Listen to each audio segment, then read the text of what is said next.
nega qimmat, nega joy yo'q, nega qolgan xonalar bor faqat? To'g'risini aytsam, Turkiyaga erta bron yozda ortiqcha pul sarflamaslikning yagona yo'lidir.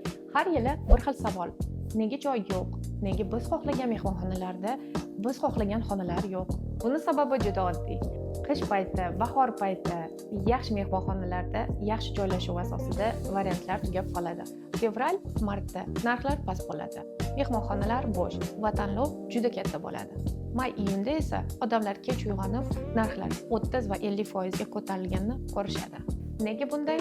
Chunki Turkiya yozning eng ko'p band qilinadigan yo'nalishdir. Erta bronning foydasi juda ko'p. Ulardan top 6 tasi. Birinchidan, yozgi narxlardan 30 va 40% arzon. Ikkinchisi, mehmonxona va xona tanlovi kengligi. Uchinchisi, eng yaxshi xonalar aynan ertaroq olinadi. To'rtinchisi, kichik oldindan to'lov, qolganini keyin to'lasangiz bo'ladi. Beshinchisi, jo'nashgacha bo'lib imtiyozli to'lov hamda rassrochka mavjud. Oltinchisi, mehmonxonada joy kafolati. Bizda yoz 2026-yilning trendlari allaqachon bor. Qaysi mehmonxonalar qimmatlashadi, qaysi biri oilalar uchun zo'r, qaysi biri esa tez tugaydi.